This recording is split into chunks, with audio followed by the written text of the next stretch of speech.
ఇక్కడ రెండు రకాల స్టేట్మెంట్ మనం చూస్తూ ఉన్నాం.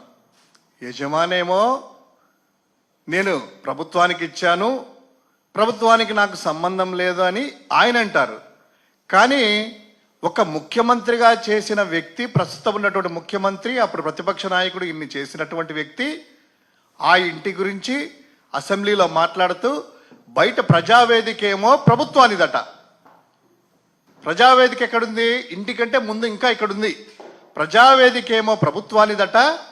ఆ ఇల్లు మాత్రము, ఆ ఎస్టేట్ మాత్రము లింగంనేనిదంట. నేను టెనెంట్ అయ్యా, నేను యజమాని కాదు, అది ప్రభుత్వానిది కాదు అంటే ఆయన అసలు చెప్పేదేంటి?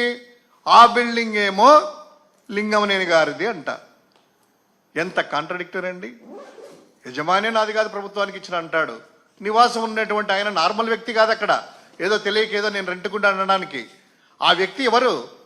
సాక్షాత్తు ముఖ్యమంత్రిగా చేసి, ప్రతిపక్షంగా చేసి, ముఖ్యమంత్రిగా చేసి అటువంటి వ్యక్తి అది లింగంనేనిది అంటారు. ఇంకా దీనివల్ల ఏంటంటే, ఒక అధికారంలో ఉన్నటువంటి వ్యక్తి, పరిపాలన చేసేటువంటి వ్యక్తి 10 మందికి మార్గదర్శకంగా ఉండి ఏదైతే అక్రమంగా ఎవరన్నా నిర్మించుకున్నా అవి కూల్చాలి, ఆ అక్రమ కట్టడాలంతా కూడా ఇది అక్రమంగా అని చెప్పాల్సినటువంటి వ్యక్తి, ఆ వ్యక్తి అక్రమ కట్టడాల్లో ఉంటే ఎవరు సమాధానం చెప్తారు? ఎవరు పాటిస్తారు ఆ రూల్స్ అంతా కూడాను? ఇంకా సుప్రీంకోర్టు మార్గదర్శకాలు కూడా చాలా ఉన్నాయి. గతంలో మనకి కేరళలో అనుకుంటా, కొచ్చిన్లో 2019 డిసెంబర్లో వచ్చింది సుప్రీంకోర్టు జడ్జిమెంట్ ప్రకారము. ఆ కొచ్చిన్లో హైరైజ్ అపార్ట్మెంట్స్ అన్నీ కూడాను వేలాది కోట్ల రూపాయలు పెట్టి కట్టినటువంటి ఆ యొక్క ఇళ్లను ఈ యొక్క పర్యావరణానికి అడ్డుగా ఉన్నాయని సుప్రీంకోర్టు జడ్జిమెంట్ ఇస్తే మొత్తం అన్ని కూడాను 2020 జనవరిలో ఆ లగ్జరీ అపార్ట్మెంట్స్ అన్ని కూడా హైరైజ్ అపార్ట్మెంట్స్ కూల్చేసినటువంటి ఘటనలు మనం చూస్తూ ఉన్నాం. అంటే ఎంత ప్రాధాన్యం ఉంది చూడండి. అదేవిధంగా పక్క రాష్ట్రంలో ఈయన ఇప్పుడు ఇది ఎందుకు వచ్చిందంటే ఇదంతా పర్యావరణకు సంబంధించింది కదా, ఇదంతా కూడాను పర్యావరణానికి ఆ యొక్క శాఖకి ఎవరండి? పంచాయతీరాజ్గా ఉన్నటువంటి శాఖకు ఉన్నటువంటి డిప్యూటీ చీఫ్ మినిస్టరే కదా పవన్ కళ్యాణ్ గారు ఉన్నారు పర్యావరణ శాఖకి. పవన్ కళ్యాణ్ గారు వివిధ సందర్భాల్లో కానీ పర్యావరణం గురించి కానీ వీటి గురించి కానీ అద్భుతంగా ప్రసంగాలు ఇస్తారు. ఆయన ఎక్కువ పుస్తకాలు చదువుతూ ఉంటాడు కదా, పర్యావరణం గురించి కూడా చాలా అద్భుతంగా ఆయన స్పీచ్లు ఏమో ఇస్తూ ఉంటారు.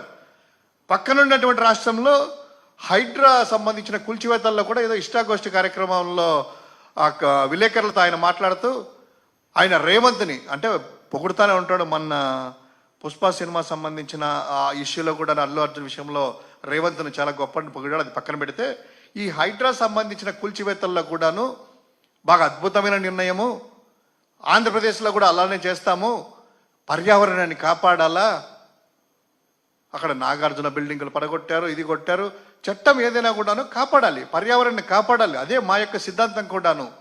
అక్కడ అలా మంచి చేస్తున్నారు, ఈ రాష్ట్రంలో కూడా అలా చేస్తారంటే పొగిడినటువంటి ఆ వ్యక్తి, ఇక్కడ పర్యావరణ శాఖ మంత్రిగా ఉన్నటువంటి వ్యక్తి, కనీసం ఆ వ్యక్తి ఎందుకు స్పందించలేదు?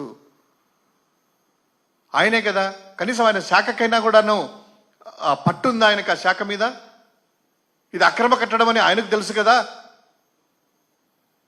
లింగంనేని గారి పెళ్లికేమో మీరు వెళ్ళారు, అందరూ కూడా వాళ్ళ ఇంట్లో పెళ్లికి తప్పు లేదు, అది వేరు. పర్సనల్ ఫంక్షన్స్ అది వెళ్ళడమో గౌరవించుకోవడం అది వేరు. కానీ ఆయనేమో ప్రభుత్వ భవనం అనేసి ఆయన చెప్తున్నాడు, చంద్రబాబు గారి మీద ఆయనేమో నివాసం అంటారు. సో ఇక్కడ చెప్పాల్సింది ఏంటంటే, కనీసం డిప్యూటీ చీఫ్ మినిస్టర్కి అయినా కూడాను పర్యావరణం మీద బాధ్యత ఉంటే కన్విన్స్ చేసి చంద్రబాబుని ఆ ఇంటిని ఖాళీ చేసేసి ఆ యొక్క అన్ని కూడా కూల్చివేతలు చేసేసి మరోసారి ఈ యొక్క వరదల్లో విజయవాడ ప్రాంతం కానీ గుంటూరు యొక్క ప్రాంతాలు కానీ యొక్క ఉండవల్లి ప్రాంతాలు అన్నీ కూడాను ఆ యొక్క కోతలకు గురవుతాయి. కాబట్టి ఈ ప్రాంతాలన్నీ కూడాను విజయవాడ పట్టణాన్ని నగరాన్ని కాపాడాలి అని వైఎస్ఆర్ కాంగ్రెస్ పార్టీ డిమాండ్ చేస్తూ ఉంది. ముఖ్యమంత్రి గారు సమాధానం చెప్పాలి. ఇది అక్రమ కట్టడమా, లింగంనేని కట్టడమా, లేకపోతే కనుక ప్రభుత్వ కట్టడమా, ఎందులో మీరు ఉంటున్నారు? అది కూడా ప్రజలకు క్లారిటీ ఇవ్వాలి అని ఈ యొక్క ఎవరైనా కూడాను ఎక్కడైనా కూడాను పర్యావరణాన్ని లేదా ఈ జాతీయ ట్రిబ్యునల్ సంబంధించినటువంటి గైడ్ లైన్స్, హరిత ట్రిబ్యునల్స్ గైడ్ లైన్స్ కానీ, సుప్రీంకోర్టు గైడ్ లైన్స్ కానీ ఫాలో కాకపోతే వెంటనే చర్యలు తీసుకొని, మొదటగా చంద్రబాబు ఇంటి మీద నుంచే ఆ యొక్క చర్యలు తీసుకొని ఈ యొక్క నది పరివాహ ప్రాంతాలని, నదులని, పర్యావరణాన్ని కాపాడాలని వైఎస్ఆర్ కాంగ్రెస్ పార్టీ డిమాండ్ చేస్తూ ఉంది.